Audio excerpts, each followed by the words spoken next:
25. Silo 17. Hello? Walk? Shirley! Juliet shouted into the radio, the orphans and Solo watching her from several steps below. She had hurried the kids through the farms, made hasty introductions, checking the radio all the while. Several levels had gone by, the others trudging up behind her, and still no word from them. If she just got higher, if she tried one more time. She checked the light by the power knob and made sure the battery wasn't dead, turned the volume up until she could hear the static, could know the thing was working. She clicked the button. The static fell silent, the radio waiting for her to speak. Please, say something, guys. This is Juliet. Can you hear me? Say anything. She looked to Solo, who was being supported by the very man who had dazed him. We need to go higher, I think. Come on, double time. There were groans. These poor refugees of Silo 17 acted like she was the one who'd lost her mind. But they stomped up the stairs after her, their pace dictated by Solo, who had seemed to rally with some fruit and water, but had slowed as the levels wore on. Where are these friends of yours we talked to? Rickson asked. Can they come help? He grunted as Solo lurched to one side. Ugh, he's heavy. They aren't coming to help us, Juliet said. There's no getting from there to here. Or vice versa, she told herself. Her stomach lurched with worry. She needed to get to IT and call Lucas, find out what was going on. She needed to tell him how horribly awry her plans had gone, how she was failing at every turn. There was no going back, she realized. No saving her friends. No saving this silo. She glanced back over her shoulder. Her life was now going to be one of a mother to these orphan children. Kids who had survived merely because the people who were left, who were committing the violence on each other, didn't have the stomach to kill them. Or the heart, she thought. And now it would fall to her, and to Solo, but to a lesser degree. Often he would probably be just one more child for her to attend to. They made their gradual way up another flight, Solo seeming to regain his senses a little, progress being made, but still a long way to go. Each step, each moment that went by without a reply from Silo 17 took her that many more paces into her new future. She thought of the work they'd need to perform in IT to make it ready.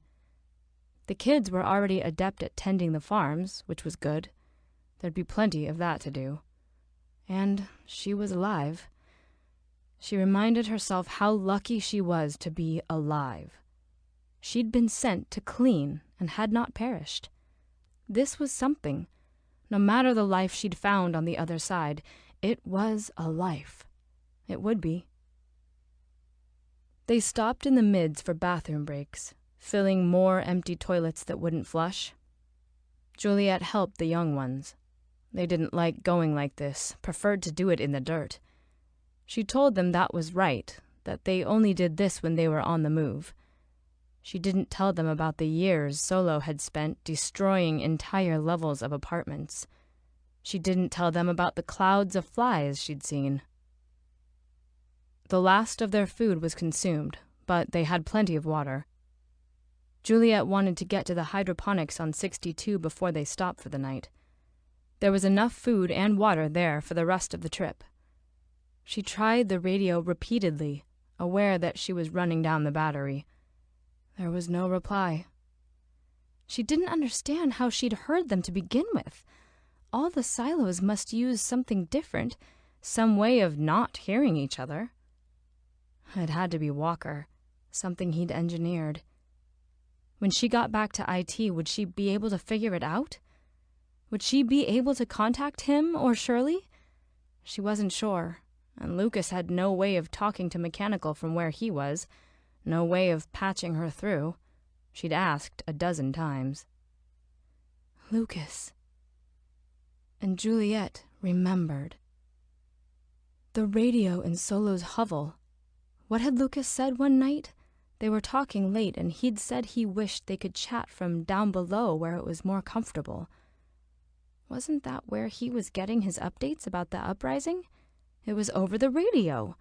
Just like the one in Solo's place, beneath the servers, locked behind that steel cage for which he'd never found the key. Juliet turned and faced the group. They stopped climbing and gripped the rails, stared up at her. Helena, the young mother who didn't even know her own age, tried to comfort her baby as it began to squeal. The nameless infant preferred the sway of the climb. "I need to go up," she told them. She looked to Solo. "How are you feeling?" "Me? I'm fine." He didn't look fine. "Can you get them up?" She nodded to Rickson. "Are you okay?" The boy dipped his chin. His resistance had seemed to crumble during the climb, especially during the bathroom break.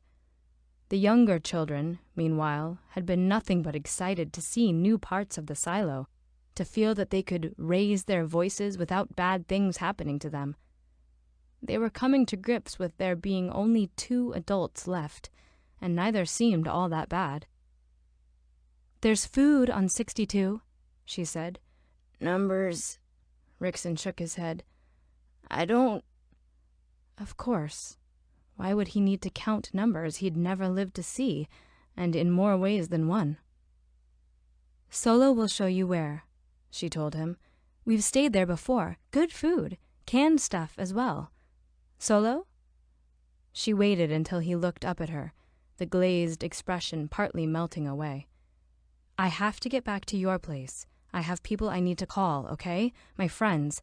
I need to find out if they're okay." He nodded. "You guys will be fine?" She hated to leave them, but needed to. "I'll try and make it back down to you tomorrow. Take your time getting all the way up, okay? No need to rush home." Home. Was she already resigned to that? There were nods in the group. One of the young boys pulled a water bottle out of the other's bag and unscrewed the cap. Juliet turned and began taking the stairs 2 at a time, her legs begging her not to. This was her home. It was a sickening realization, a horrible new awareness. She clutched her shoulder bag and set a porter's pace, the change in clothing becoming damp with her sweat, the air growing less frigid as she put distance between herself and that flood below. A level up, and she could hear the kids behind her already getting back to their games, their shouts and their laughter. This terrible trip of hers, this dreadful sprint up on dead legs, it was for them the most exciting and uplifting experience of their young and tragic lives. Juliet was in the 40s when it occurred to her that she might not make it. The sweat she'd worked up was chilling her skin. Her legs were beyond the ache, beyond the pain. They were numb with fatigue. She found her arms doing a lot of the work as she lunged ahead, gripped the railing with clammy hands, and hauled herself up another 2 steps. Her breathing was ragged. It had been for half a dozen levels. She wondered if she'd done damage to her lungs from the underwater ordeal. Was that possible? She had no idea. Her father would know. She thought of spending the rest of her life without a doctor, of teeth as yellow as Solo's, of caring for a growing child, and the challenge of seeing that more weren't made. At the next landing, she again touched her hip where her birth control rode under her skin. Such things made more sense in light of Silo 17. So much about her previous life made sense. Things that once seemed twisted now had a sort of pattern, a logic about them. The expense of sending a wire, the spacing of the levels, the single and cramped stairway, the bright colors for particular jobs, dividing the silo into sections, breeding mistrust. It was all designed. She'd seen hints of this before, but never knew why. Now, this empty silo told her. The presence of these kids told her. It turned out some crooked things looked even worse when straightened. Some tangled knots only made sense once unraveled. Her mind wandered while she climbed, wandered in order to avoid the aches in her muscles, to escape the day's ordeals. When she finally hit the 30s, it gave her, if not an end to the suffering, a renewed focus. She stopped trying the portable radio as often.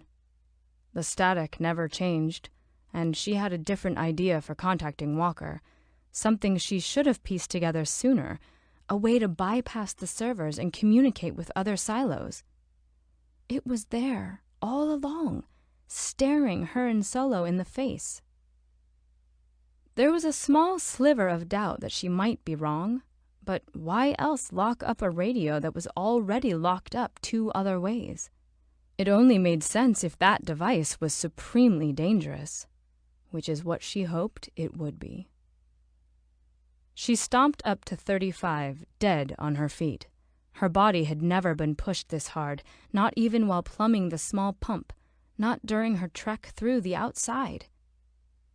Will alone helped her lift each foot, plant it, straighten her leg, pull with her arm, lunge forward for another grab. 1 step at a time now. Her toe banged on the next step as she could barely lift her boot high enough. The green emergency lights gave her no sense of the passing of time, no idea if night had come, when morning would be. She desperately missed her watch. All she had these days was her knife. She laughed at the switch, at having gone from counting the seconds in her life to fending for each and every one of them.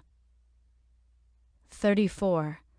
It was tempting to collapse to the steel grating, to sleep, to curl up like her first night in that place, just thankful to be alive.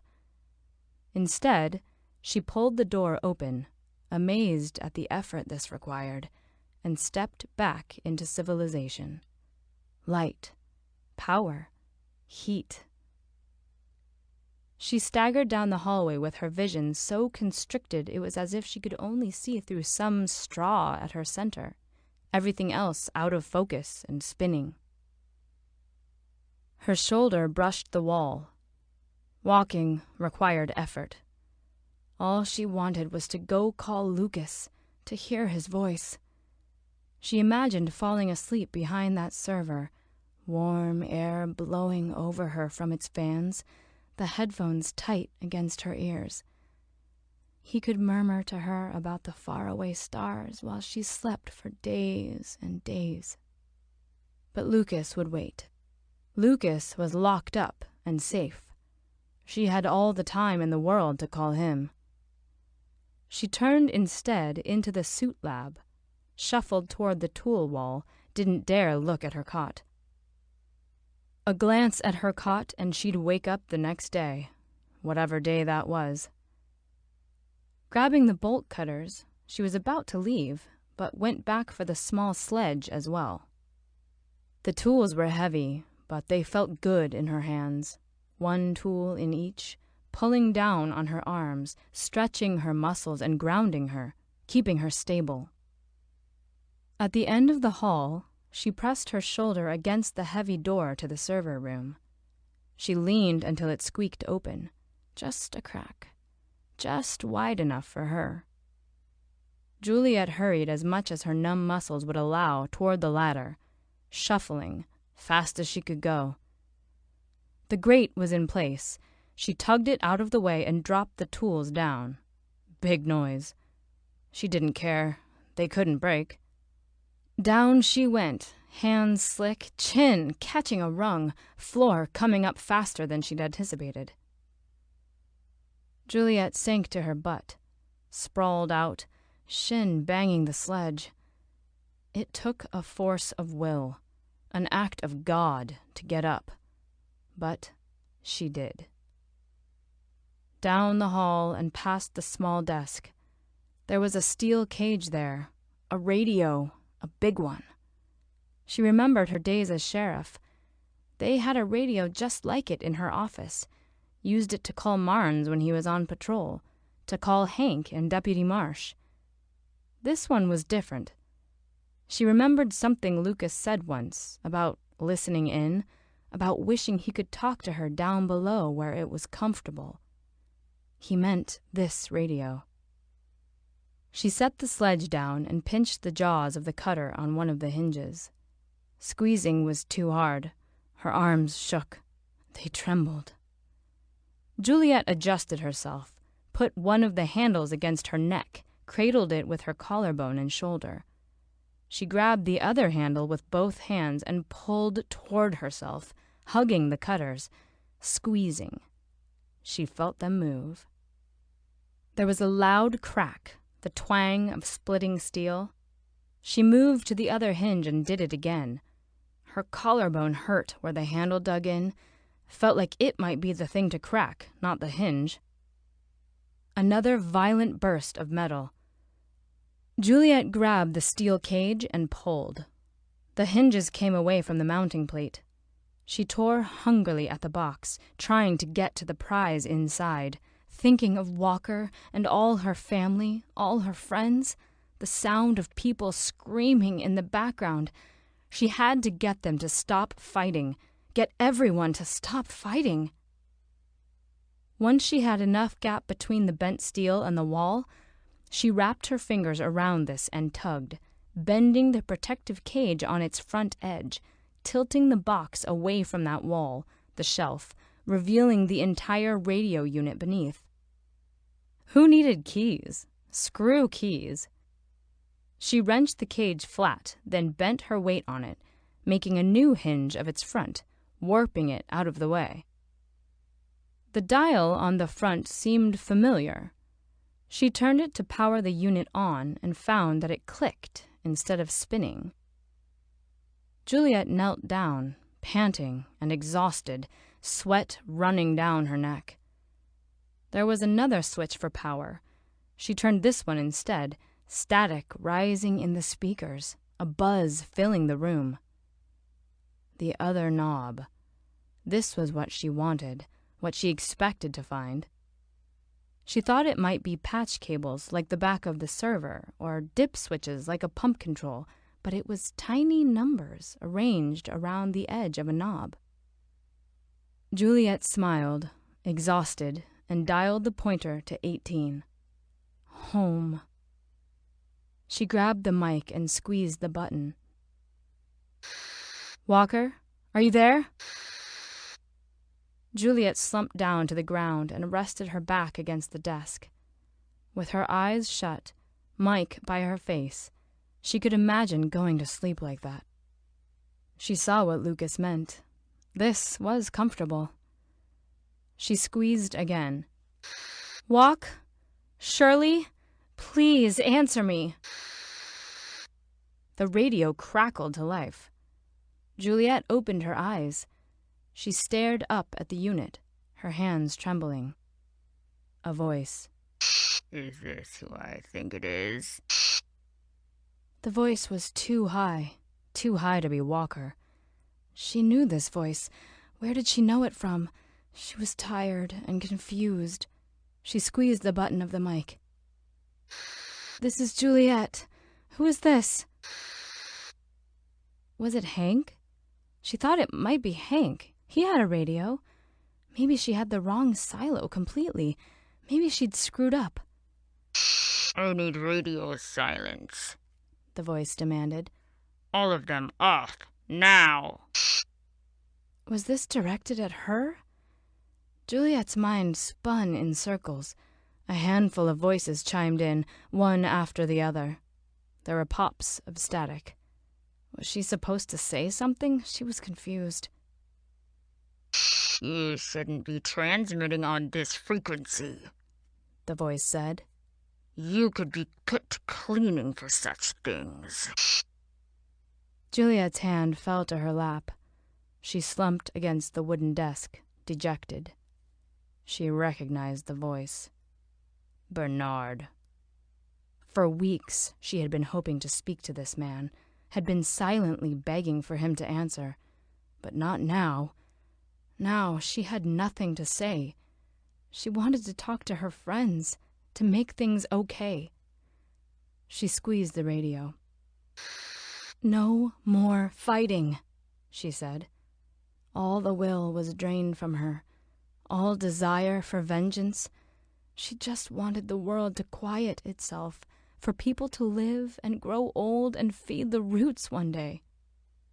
"Speaking of cleanings," the voice squeaked, "tomorrow will be the first of many more to come. Your friends are lined up and ready to go, and I believe you know the lucky one who's going first." There was a click, followed by the hiss and crinkle of static. Juliet didn't move. She felt dead, numb. The will was drained from her body. "Imagine my surprise," the voice said. "Imagine when I found out a decent man, a man I trusted, had been poisoned by you." She clicked the microphone with her fist, but didn't raise it to her mouth. She simply raised her voice instead. "You'll all burn in hell," she told him. "Undoubtedly," Bernard said. "Until then, I'm holding some things in my hand that I think belong to you. An ID with your picture on it, a pretty little bracelet, and this wedding ring that doesn't look official at all. I wonder about that." Juliet groaned. She couldn't feel any part of her body. She could barely hear her thoughts. She managed to squeeze the mic, but it required every ounce of effort that she had left. "What are you going on about, you twisted fuck?" She spat the last, her head drifting to the side, her body craving sleep. "I'm talking about Lucas, who betrayed me. We found some of your things on him just now.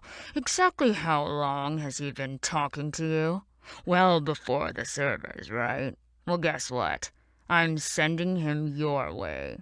And I finally figured out what you did last time, what those idiots in supply helped you do, and I want you to be assured, be very assured that your friend won't have the same help. I'm going to build his suit, personally.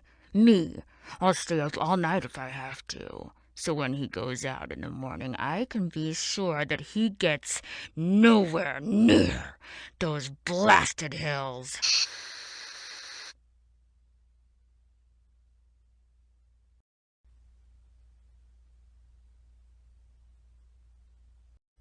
"26. Silo 18.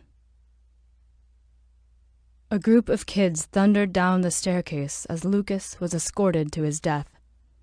One of them squealed in delightful horror, as if being chased. They spiraled closer, coming into view, and Lucas and Peter had to squeeze to one side to let them pass. Peter played the sheriff role and yelled at the kids to slow down, to be careful. They giggled and continued their mad descent. School was out for the day. No more listening to adults. While Lucas was pressed against the outer railing, he took a moment to consider the temptation.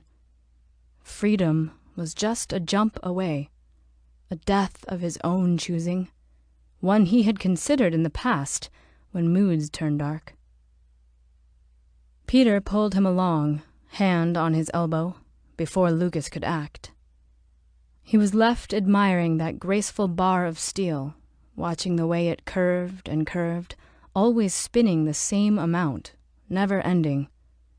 He pictured it corkscrewing through the earth, could sense its vibrations like some cosmic string, like a single strand of DNA at the silo's core, with all of life clinging to it. Thoughts like these swirled as they gained another level on his death. He watched the welds go by, some of them neater than others. A few puckered up like scars. Several had been polished so smoothly he almost missed them. Each was a signature by its creator, a work of pride here, a rush job at the end of a long day there, a shadow learning for the first time, a seasoned pro who, with decades of practice, made it look all too easy. He brushed his shackled hands over the rough paint, the bumps and puckers, the missing chips that revealed centuries of layers, of colors that changed with the times or with the supply of dyes or cost of paint. The layers reminded him of the wooden desk he'd stared down at for almost a month. Each little groove marked the passage of time, just as each name scratched into its surface marked a man's mad desire to have more of it, to not let that time whisk his poor soul away. For a long while they marched in silence, a porter passing with a bulky load, a young couple looking guilty. Exiting the server vault had not been the stroll to freedom Lucas had longed for the past weeks. It had been an ambush, a march of shame. Faces in doorways, faces on landings, faces on the stairway. Blank, unblinking faces. Faces of friends wondering if he was their enemy. And maybe he was. They would say he had broken down and uttered fateful taboo, but Lucas now knew why people were put out. He was the virus. If he sneezed the wrong words, it would kill everyone he knew.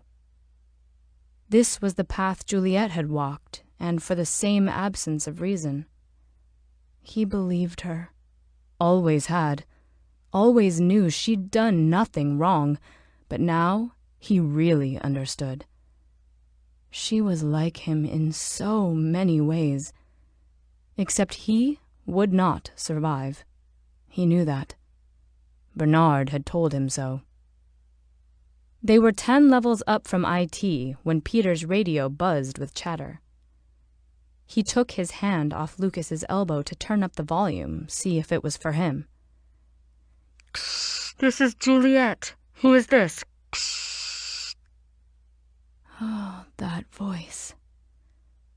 Lucas's heart leapt up a little before plummeting a very long way. He fixed his gaze on the railing and listened.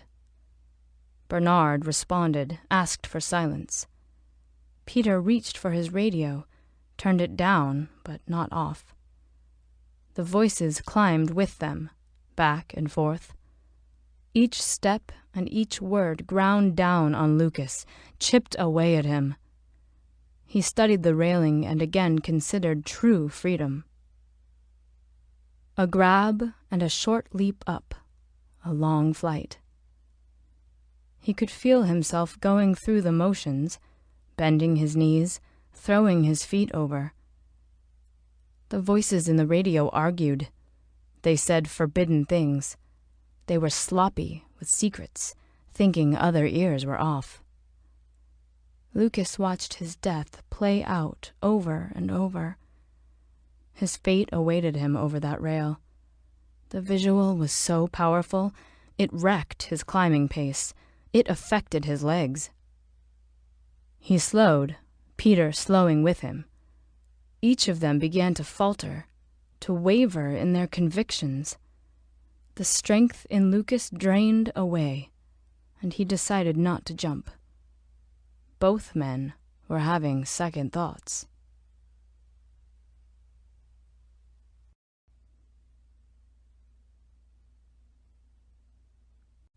"27. Silo 17. Juliet woke up on a floor, someone shaking her, a man with a beard. It was Solo, and she was passed out in his room by his desk. "We made it," he said, flashing his yellow teeth.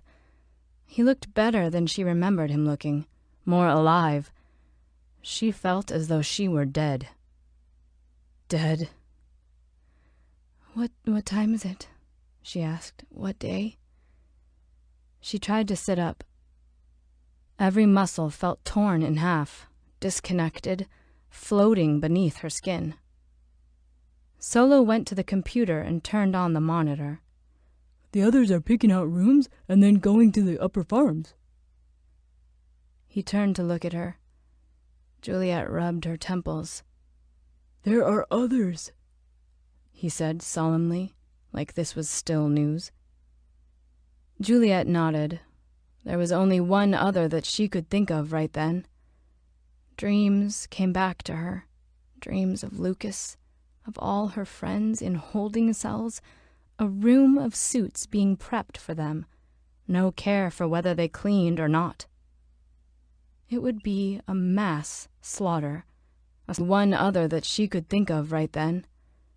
Dreams came back to her. Dreams of Lucas, of all her friends in holding cells, a room of suits being prepped for them, no care for whether they cleaned or not. It would be a mass slaughter, a symbol to those who remained. She thought of all the bodies outside of this silo, Silo 17.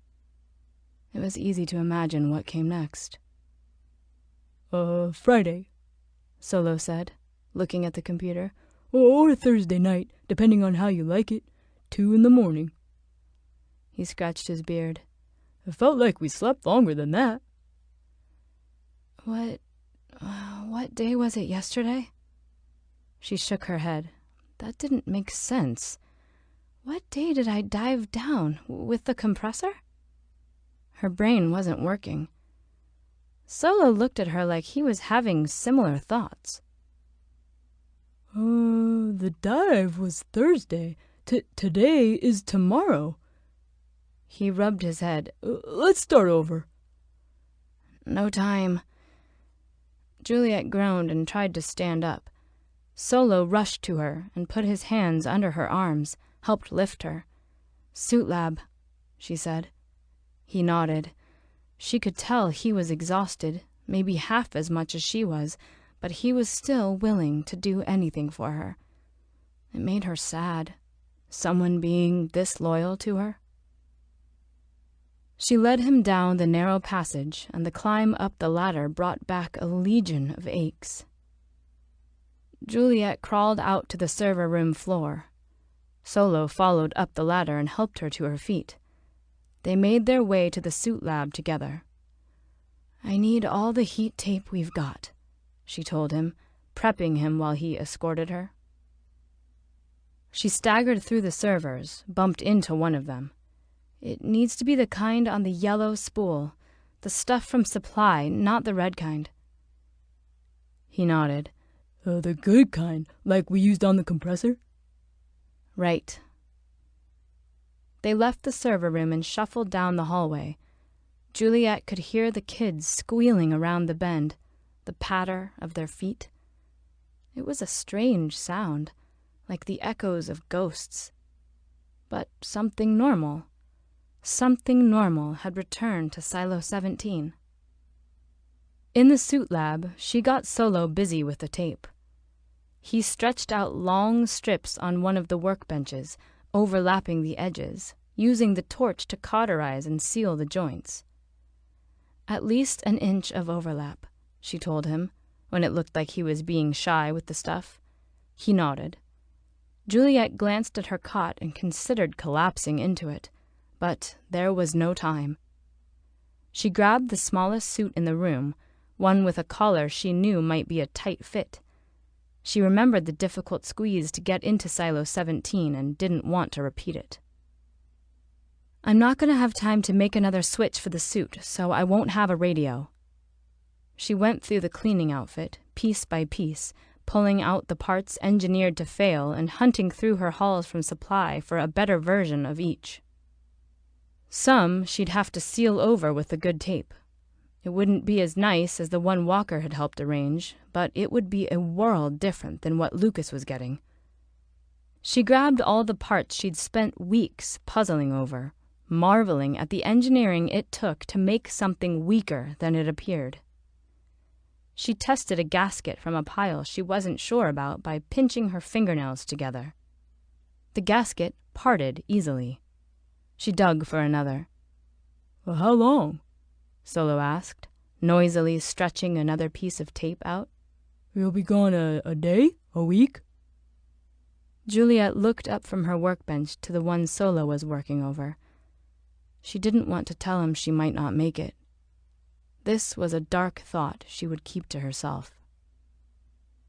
"We'll figure out a way to come for you," she said. "First, I have to try and save someone." It felt like a lie. She wanted to tell him she might be gone for good. What's this? Solo rustled the blanket of heat tape. She nodded. "The doors to my home never open," she told him. "Not unless they are sending someone to clean." Solo nodded. Oh, it was the same back here, back when this place was crazy. Juliet looked up at him, puzzled, and saw that he was smiling. Solo had told a joke. She laughed, even though she didn't feel like it, and then found that it helped. "Well, we've got 6 or 7 hours until those doors open," she told him. "And when they do, I want to be there." And then what? Solo shut down the torch and inspected his work. He looked up at her.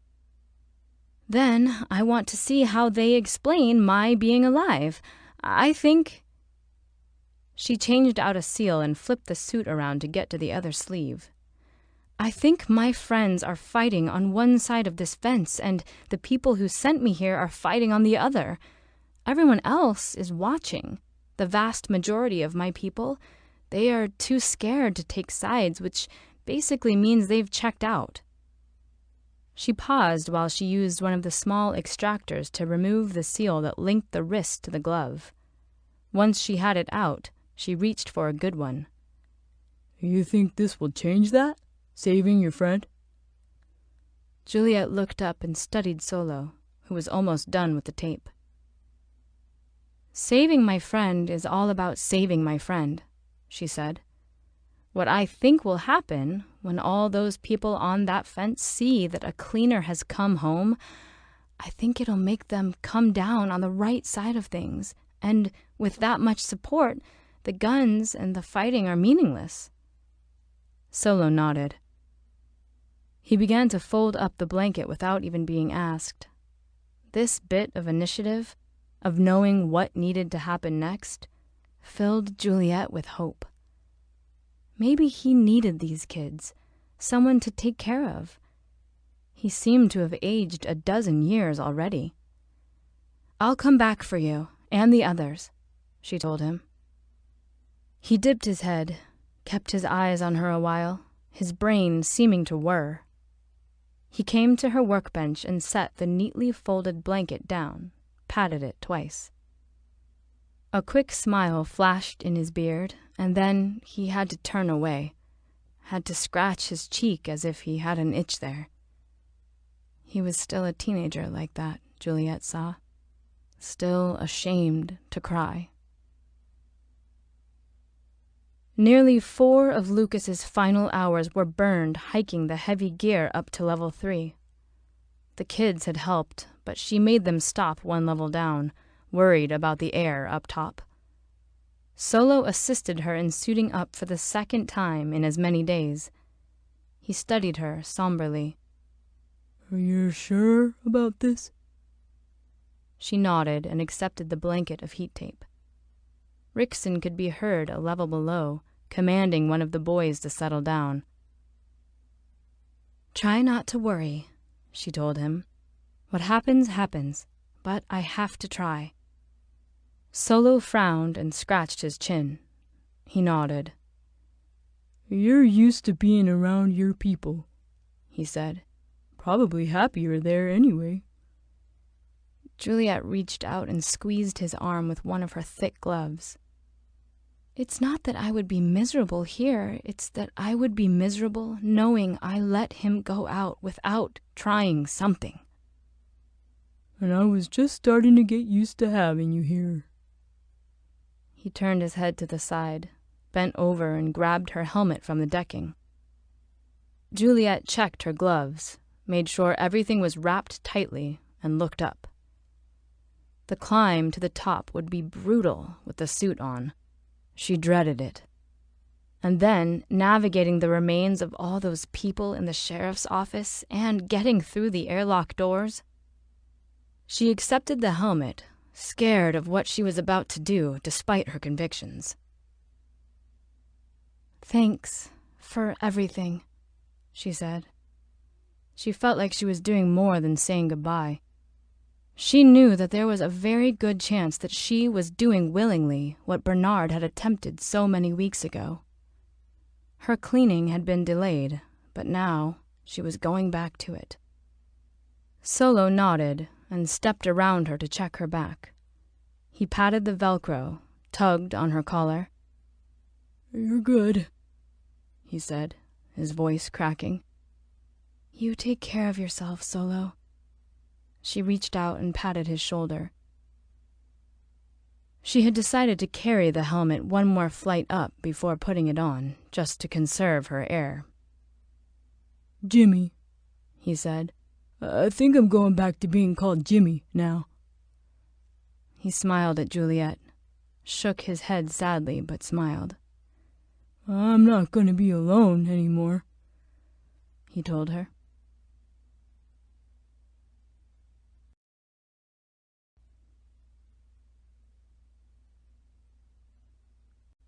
"28.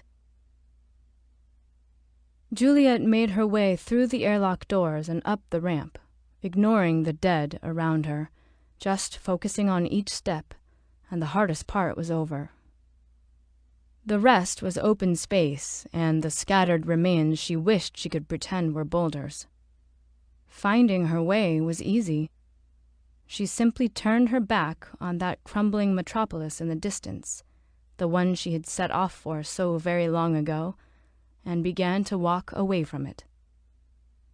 As she picked her way across the landscape, the sight of the occasional dead seemed sadder now than during that previous hike, more tragic for having shared their home for a while.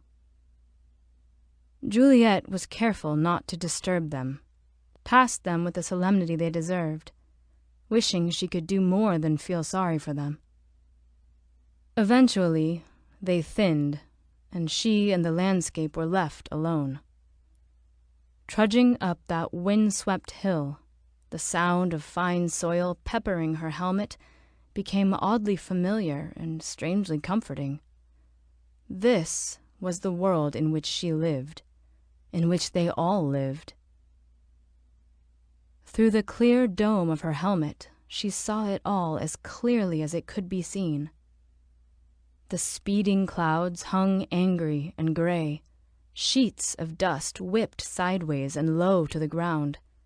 Jagged rocks looked like they'd been sheared from some larger piece, perhaps by the machines that had crafted these hills.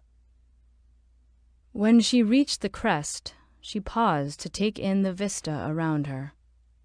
The wind was fierce up there, her body exposed.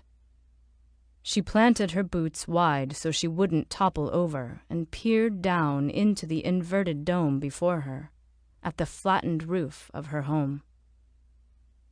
There was a mix of excitement and dread. The low sun had only barely cleared the distant hills, and the sensor tower below was still in shadow, still in nighttime. She would make it.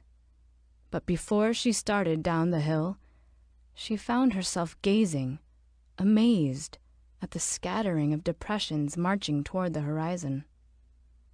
They were just like the silo schematic, evenly spaced depressions, 50 of them. And it occurred to her, suddenly and with a violent force, that countless others were going about their days nearby. People alive. More silos than just hers and Solo's. Silos unaware, packed with people waking up for work, to go to school, maybe even to cleaning. She turned in place and took it all in, wondering if Maybe there was someone else out on that landscape at the exact same time as her, wearing a similar suit, a completely different set of fears racing through their mind. If she could call out to them, she would. If she could wave to all the hidden sensors, she would. The world took on a different scope, a new scale from this height.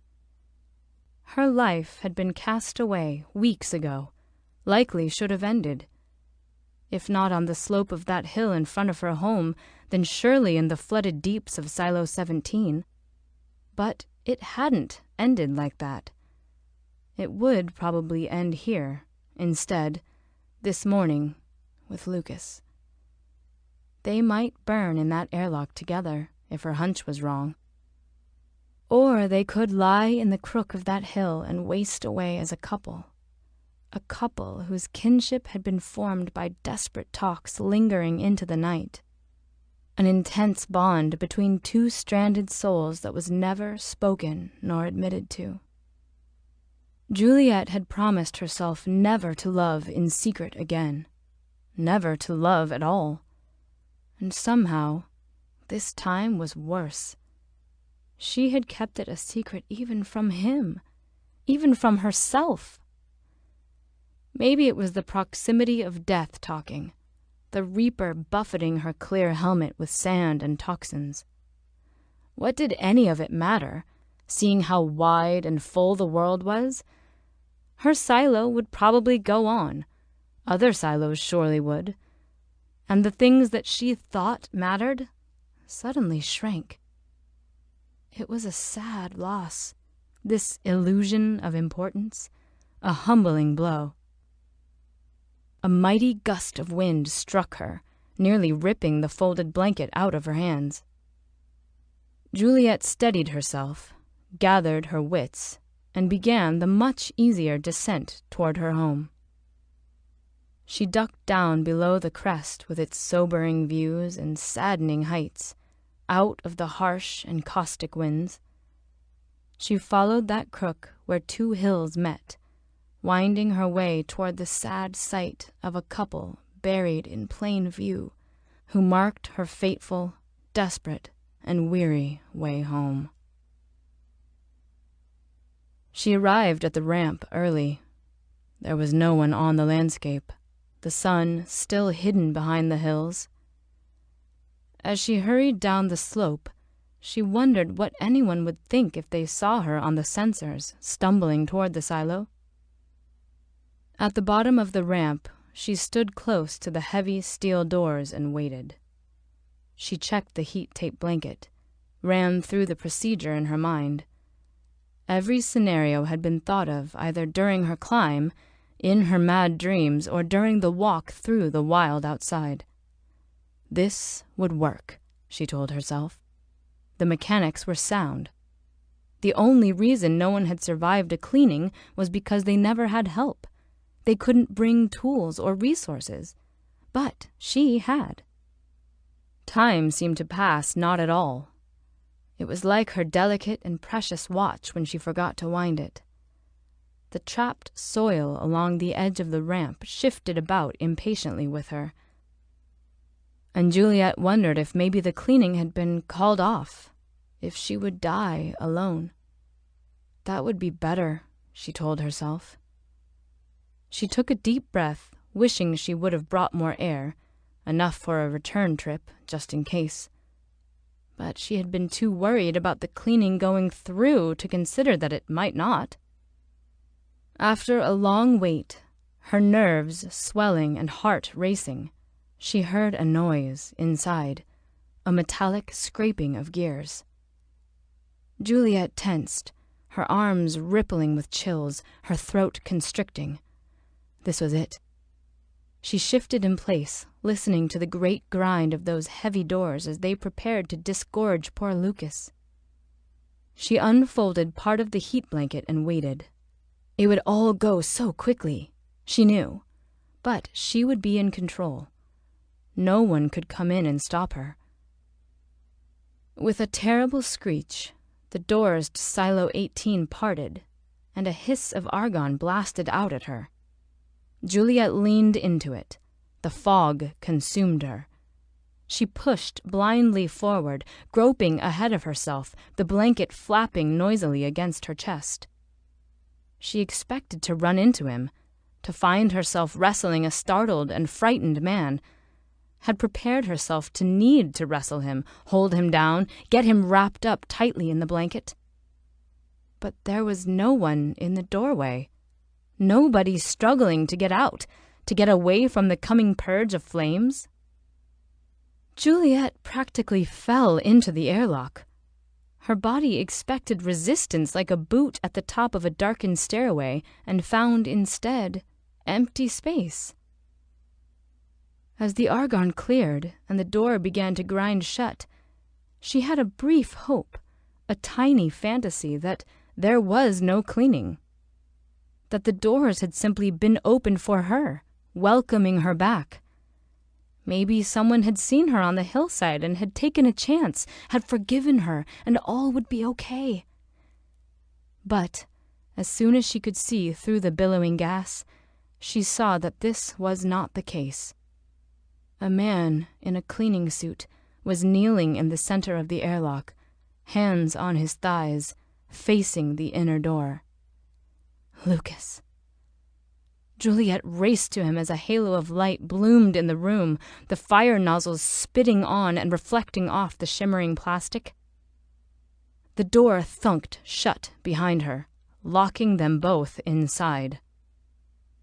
Juliet shook the blanket loose and shuffled around so he could see her, so he would know he wasn't alone.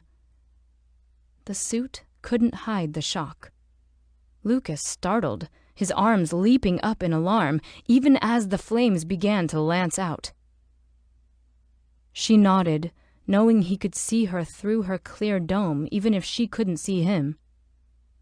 With a sweeping twirl she had practiced in her mind 1,000 times, she spread the blanket over his head and knelt down swiftly, covering herself as well. It was dark under the heat tape. The temperature outside was rising. She tried to shout to Lucas that it was going to be okay, but her voice sounded muffled, even inside her own helmet. Tucking the edges of the blanket down beneath her knees and feet, she wiggled until it was tightly pinned. She reached forward and tried to tuck the material under him as well, making sure his back was fully protected. Lucas seemed to know what she was doing. His gloved hands fell to her arms and rested there. She could feel how still he was, how calm.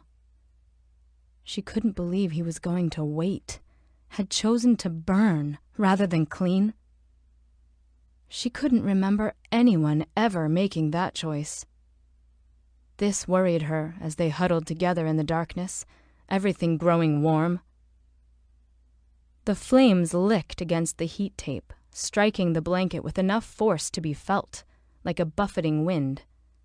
The temperature shot up, sweat leaping out on her lip and forehead, even with all the superior lining of her suit. The blanket wouldn't be enough. It wouldn't keep Lucas alive in his suit. The fear in her heart was only for him, even as her skin began to heat up. Her panic seemed to leach into him, or maybe he was feeling the burns even worse. His hands trembled against her, and then she literally felt him go mad, felt him change his mind, begin to burn something. Lucas pushed her away from himself, bright light entering their protective dome as he began to crawl out from under it, kicking away. Juliet screamed for him to stop.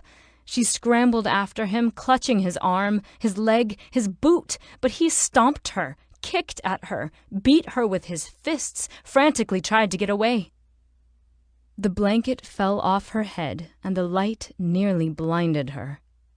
She felt the intense heat, could hear her dome pop and make noises, saw the clear bubble dip in above her and warp.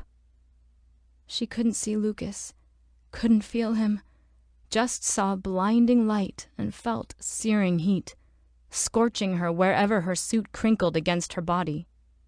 She screamed in pain and yanked the blanket back over her head, covering the clear plastic. And the flames raged on. She couldn't feel him, couldn't see him. There would be no way to find him.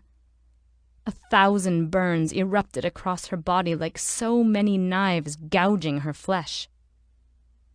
Juliet sat alone under that thin film of protection, burning up, enduring the raging flames, and wept hot tears. Her body convulsed with sobs and anger, cursing the fire, the pain, the silo, the entire world. Until, eventually, she had no more tears, and the fuel ran its course. The boiling temperature dropped to a mere scalding, and Juliet could safely shrug off the steaming blanket. Her skin felt as if it were on fire. It burned wherever it touched the interior of her suit. She looked for Lucas and found she didn't have to look far. He was lying against the door, his suit charred and flaking in the few places it remained intact.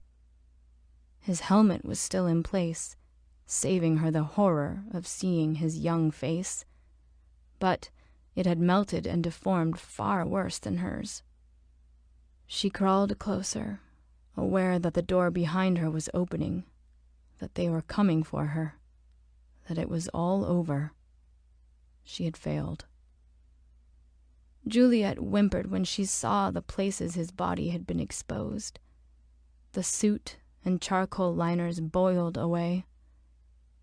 There was his arm, charred black, his stomach oddly distended, his tiny hands so small and thin and burned to a... No. She didn't understand. She wept anew. She threw her gloved and steaming hands against her bubbled dome and cried out in shock, in a mix of anger and blessed relief. This was not Lucas dead before her. This was a man who deserved none of her tears.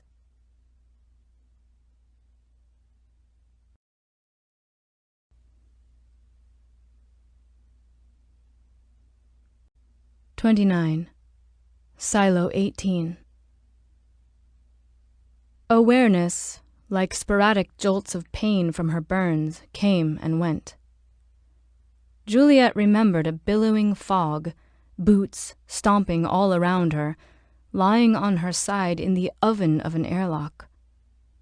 She watched the way the world warped out of shape as her helmet, a viscous thing, continued to sag toward her, melting. A bright silver star hovered in her vision, waving as it settled beyond her dome. Peter Billings peered through her helmet at her, shook her scalded shoulders, cried out to the people stomping around, telling them to help. They lifted her up and out of that steaming place, sweat dripping from faces, a melted suit cut from her body. Juliet floated through her old office like a ghost, flat on her back, the squeal of a fussy wheel below her, past the rows and rows of steel bars, an empty bench in an empty cell.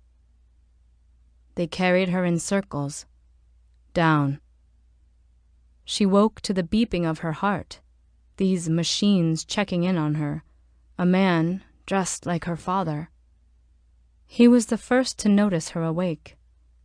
His eyebrows lifted, a smile, a nod to someone over her shoulder.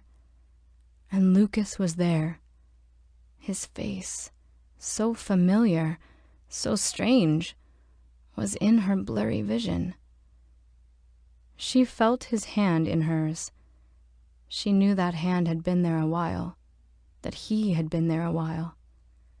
He was crying and laughing, brushing her cheek. Jules wanted to know what was so funny, what was so sad. He just shook his head as she drifted back to sleep. It wasn't just that the burns were bad, it's that they were everywhere. The days of recovery were spent sliding in and out of painkiller fogs. Every time she saw Lucas, she apologized.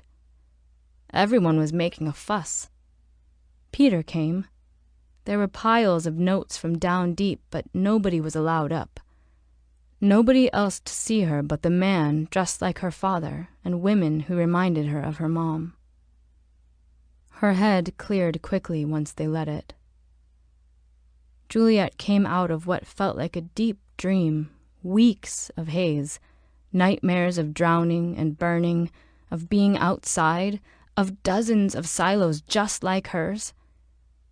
The drugs had kept the pain at bay, but her consciousness too.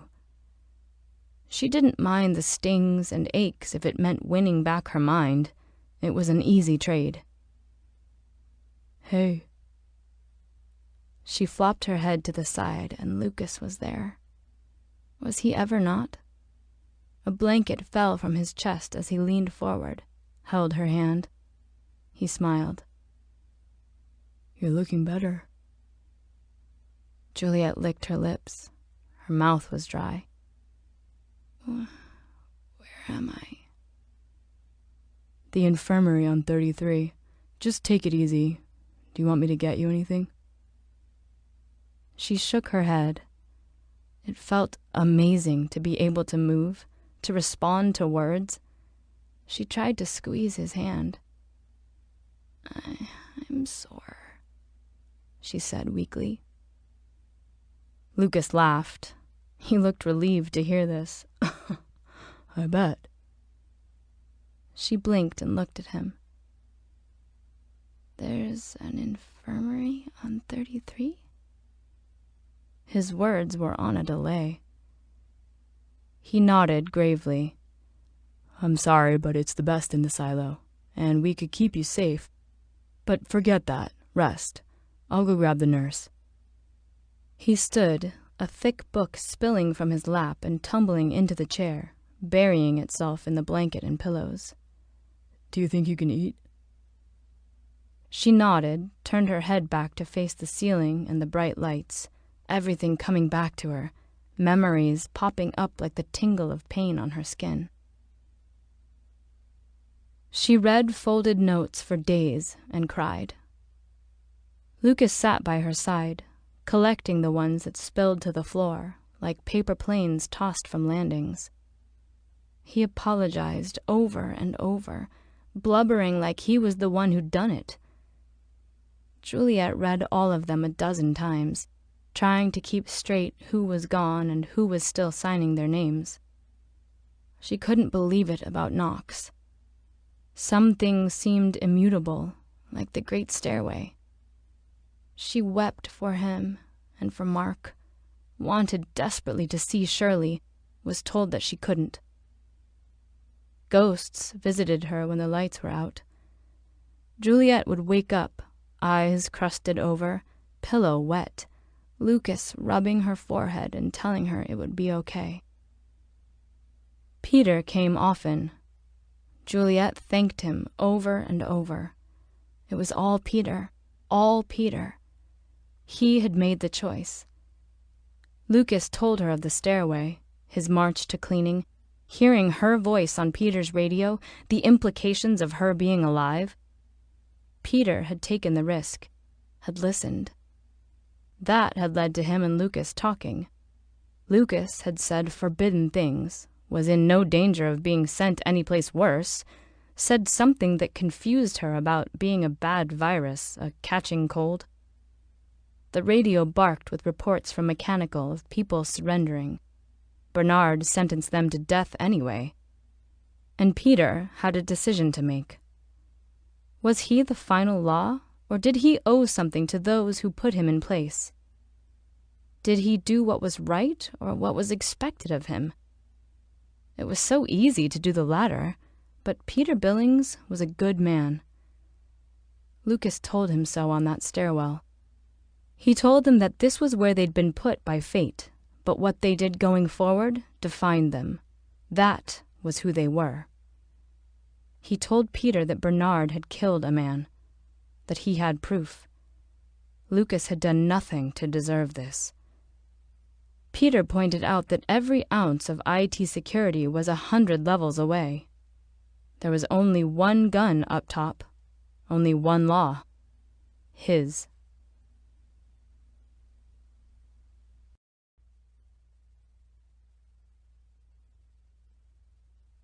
"30 weeks later. Silo 18. The three of them sat around the conference table, Juliet adjusting the gauze bandage on her hand to cover the raised lace of scar tissue peeking out. The coveralls they'd given her were loose to minimize the pain, but the undershirt itched everywhere it touched. She sat in one of the plush chairs and rolled back and forth with a push of her toes, impatient, ready to get out of there. But Lucas and Peter had things to discuss. They had escorted her this close to the exit, this close to the great stairwell, only to sit her down in that room. To get some privacy, they had said. The looks on their faces made her nervous. Nobody said anything for a while. Peter used the excuse of sending a tech for some water, but when the pitcher came and the glasses were filled, nobody reached for a drink. Lucas and Peter exchanged nervous glances. Juliet grew tired of waiting. "What is it?" she asked. "Can I go? I feel like you've been delaying this for days." She glanced at her watch, wiggled her arm so it would fall from the bandage on her wrist and she could see the tiny face. She stared across the table at Lucas and had to laugh at the worry on his face. "Are you trying to keep me here forever? Because I told everyone in the Deep that I'd be seeing them tomorrow night." Lucas turned to Peter. "Oh, come on, guys, spit it out. What's troubling you? The doc said I was fine for the trip down, and I told you I'd check in with Marsh and Hank if I had any problems.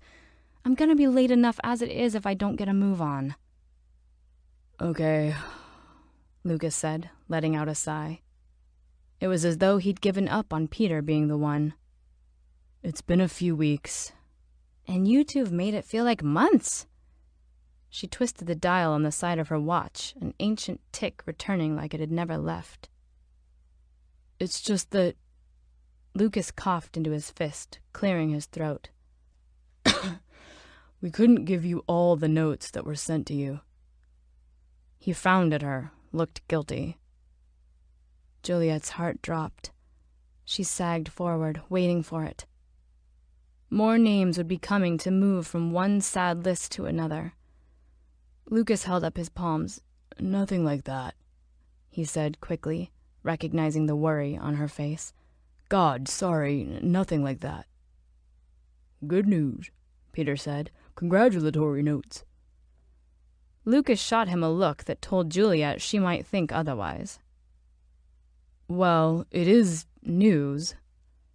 He looked across the table at her. His hands were folded in front of him, resting on the marred wood, just like hers. It felt as though they might both move them several inches until they met, until fingers interlocked. It would be so natural after weeks of practice. But that was something worried friends did in hospitals, right? Juliet pondered this while Lucas and Peter went on about elections. "Wait, what?" She blinked and looked up from his hands, the last part coming back to her. "It was the timing," Lucas explained.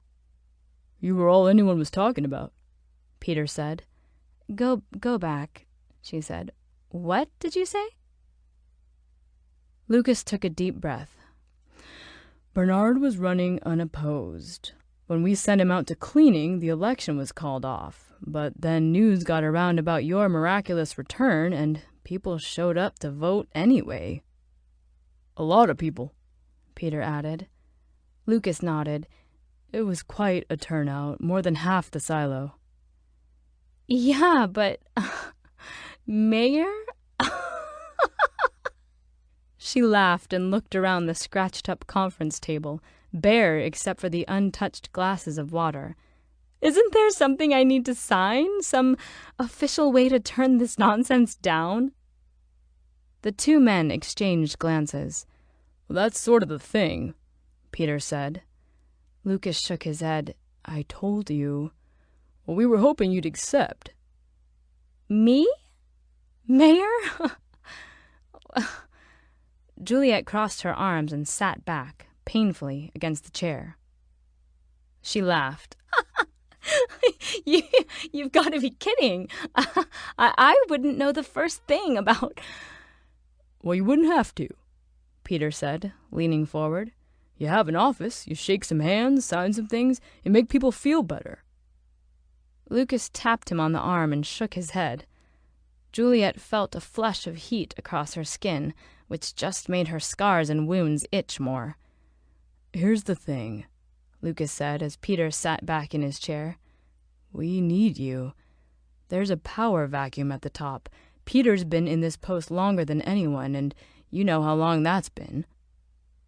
She was listening. Remember our conversations all those nights? Remember you telling me what the other silo was like?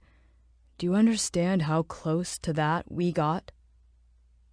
She chewed her lip, reached for one of the glasses, and took a long drink of water. Peering over the lip of the glass, she waited for him to continue. We have a chance, Jules, to hold this place together, to put it back, to... She set the glass down and lifted her palm for him to stop. If we were to do this, she told them coolly, looking from one of their expectant faces to the other. If we do it my way. Peter frowned. No more lying, she said. We give truth a chance. Lucas laughed nervously. Peter shook his head. Now listen to me, she said. This isn't crazy. It's not the first time I've thought this through. Hell, I've had weeks of nothing but thinking. The truth? Peter asked. She nodded. I know what you two are thinking. You think we need lies, fear. Peter nodded. But what could we invent that's scarier than what's really out there? She pointed toward the roof and waited for that to sink in. When these places were built, the idea was that we were all in this together but separate, ignorant of one another, so we didn't infect the others if one of us got sick. But I don't want to play for that team. I don't agree with their cause. I refuse. Lucas tilted his head. Yeah, but... So it's us against them. And not the people in the silos, not the people working day to day who don't know, but those at the top who do. Silo 18 will be different, full of knowledge, of purpose. Think about it. Instead of manipulating people, why not empower them? Let them know what we're up against and have that drive our collective will. Lucas raised his eyebrows. Peter ran his hands up through his hair. You guys should think about it. She pushed away from the table. Take your time. I'm going to go see my family and friends, but I'm either in or I'll be working against you. I'll be spreading the truth one way or the other. She smiled at Lucas. It was a dare, but he would know she wasn't joking. Peter stood and showed her his palms. Well, can we at least agree not to do anything rash until we meet again? Juliet crossed her arms. She dipped her chin. Good, Peter said, letting out his breath and dropping his arms. She turned to Lucas. He was studying her, his lips pursed, and she could tell he knew. There was only one way this was going forward, and it scared the hell out of him. Peter turned and opened the door. He looked back at Lucas. Can you give us a second? Lucas asked, standing up and walking toward the door. Peter nodded. He turned and shook Juliet's hand as she thanked him for the millionth time. He checked his star, which hung askew on his chest, and then left the conference room. Lucas crossed out of sight of the window, grabbed Juliet's hand, and pulled her toward the door. Are you kidding me? she asked. "Did you really think I would just accept that job and—" Lucas pressed his palm against the door and forced it shut. Juliet faced him, confused, then felt his arms slide gently around her waist, mindful of her wounds. "You were right," he whispered. He leaned close, put his head by her shoulder. "I'm stalling. I don't want you to go." His breath was warm against her neck. Juliet relaxed. She forgot what she was about to say. She wrapped an arm around his back, held his neck with her other hand. "It's okay," she said, relieved to hear him say it, to finally admit it. And she could feel him trembling, could hear his broken and stuttered exhalations. "It's okay," she whispered again, pressing her cheek against his, trying to comfort him. "I'm not going anywhere for good." Lucas pulled away to look at her. She felt him searching her face, tears welling up in his eyes. His body had started shaking. She could feel it in his arms, his back. And then she realized, as he pulled her close and pressed his lips against hers, that it wasn't fear or panic she was sensing in him. It was nerves.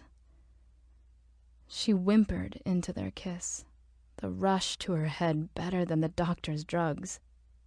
It washed away any pain caused by his hands clutching her back. She couldn't remember the last time she'd felt lips move against her own. She kissed him back, and it was over too soon. He stepped away and held her hands, glanced nervously at the window. "It's That was nice," she told him, squeezing his hands. "We should probably—" He jerked his chin toward the door. Juliet smiled. "Yeah, probably so." He walked her through the entrance hall of IT into the landing. A tech was waiting with her shoulder bag. Juliet saw that Lucas had padded the strap with rags, worried about her wounds. "Are you sure you don't need an escort?" "I'll be fine," she said, tucking her hair behind her ears. She shrugged the bag higher up on her neck. "I'll see you in a week or so." "You can radio me," he told her. Juliet laughed. "I know." She grabbed his hand and gave it a squeeze, then turned to the great stairwell. Someone in the passing crowd nodded at her. She was sure she didn't know him, but nodded back. Other chins were turning to follow her. She passed through them and grabbed that great curved bar of steel that wound its way through the heart of things, that held those pouting and worn treads together as life after life was ground away on them. And Juliet lifted her boot to that first step on a journey far too long in coming. "Hey!" Lucas called after her. He ran across the landing, his brows lowered in confusion. "I thought you were heading down, going to see your friends." Juliet smiled at him. A porter passed by, loaded down with his burdens. Juliet thought of how many of her own had recently slipped away. "Family first," she told Lucas. She glanced up that great shaft in the center of the humming silo and lifted her boot to the next tread. "I've got to go see my father first."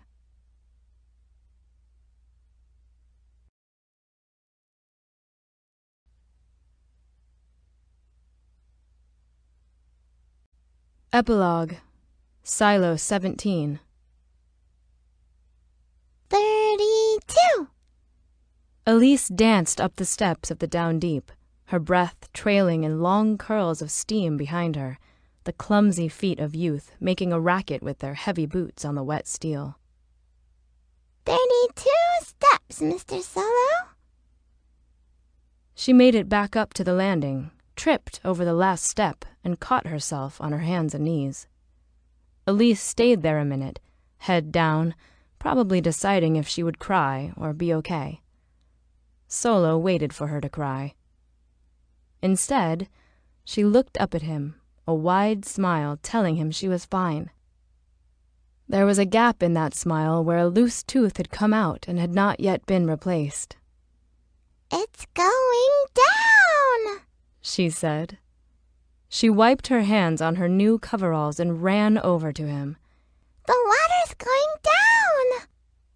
Solo grunted as she threw herself into his hip and hugged his waist. He draped an arm across her back while she squeezed him. "Everything's gonna be great." Solo held the railing with one hand and looked down, past the rust-colored stain of old blood beneath his feet, looked past that memory and into the receding waters far below. He reached for the radio on his hip. Juliet would be the most excited to know. I think you're right, he told little Elise, pulling his radio free. I think everything's gonna be just fine.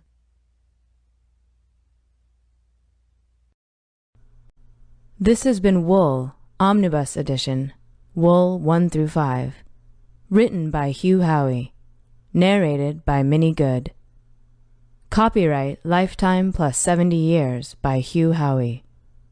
Production copyright 2012 by Hugh Howey.